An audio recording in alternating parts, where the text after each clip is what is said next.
சென்னை சேத்துப்பட்டு காணிக்கை மாதா ஆலயத்தில் 25ஆம் ஆண்டு திருவிழா கொடியேற்றத்துடன் கோலாகலமாக நடைபெற்றது. சென்னை சேத்துப்பட்டு பேருந்து நிலையம் அருகில் உள்ள செல்வநாதன் தெருவில் அமைந்துள்ள காணிக்கை மாதா ஆலயத்தின் 25ஆம் ஆண்டு திருவிழா மற்றும் புதுப்பித்தல் திறப்பு விழா கொடியேற்றத்துடன் நடைபெற்றது. அமைச்சர் சேகர் பாபு அறிவுறுத்தலின்படி திமுக எழும்பூர் தெற்கு பகுதி செயலாளர் பெரியமேடு வி சுதாகர், 108வது வட்டச் செயலாளர் மற்றும் சென்னை பெருநகர நிலைக்குழு கணக்கு உறுப்பினர் சுந்தரராஜன் ஆகியோர் கலந்து கொண்டனர். மாமன்ற உறுப்பினர் சுந்தரராஜன் அன்னையின் திருவுருவ கொடியை ஏற்றி வைத்தார். இதற்கான ஏற்பாடுகளை பகுதி பிரதிநிதி தா மகேஸ்வரன் செய்திருந்தார். வேளாங்கண்ணிக்கு நடந்து சென்ற மரியமாதாவின் பக்தர்களுக்கும் பொதுமக்களுக்கும் அன்னதானம், குளிர்பானம், பழங்கள் ஆகியவை வழங்கப்பட்டன.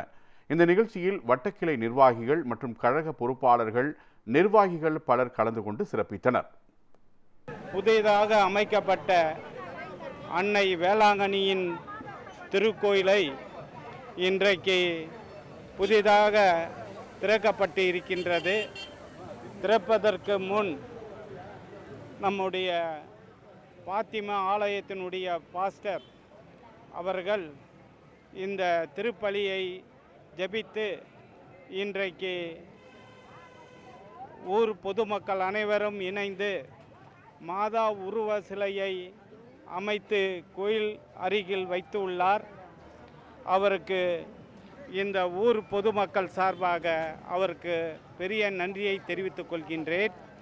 அது மட்டுமல்ல, சென்னை கிழக்கு மாவட்ட செயலாளர் எங்கள் பாசமிகு அண்ணன் பி.கே. சேகர் பாபு உத்தரவின்படி இன்றைக்கு 2000 பேருக்கு பக்த பெருகோடி நடப்பயணமாக சென்றவர்களுக்கு இன்று 11 மணி அளவிலிருந்து 1 மணி அளவில் வரைக்கும் அவர்களுக்கு உணவுகளை வழங்கி, தண்ணீர்களை வழங்கி மற்றும் பழச்சாறுகளை வழங்கி இன்று மனோகரன் தெருவில் உள்ள இந்த ஆலய நிர்வாகியான பகுதி பிரதிநிதி அருமை சகோதரர் மகேஸ்வரன் அவர்களுக்கும் மற்றும் இங்கே வட்டக்கிளை நிர்வாகி அனைவருக்கும், முன்னாள் மாமன்ற உறுப்பினர் நிர்மலா தேவி அவர்களுக்கும் மற்றும் மகேஸ்வரன் துணைவியார் அவர்களுக்கும், வட்டக்கிளை நிர்வாகிகள் அனைவருக்கும் இந்த நிகழ்ச்சியின் மூலமாக நன்றியை தெரிவித்துக் கொள்கின்றேன்.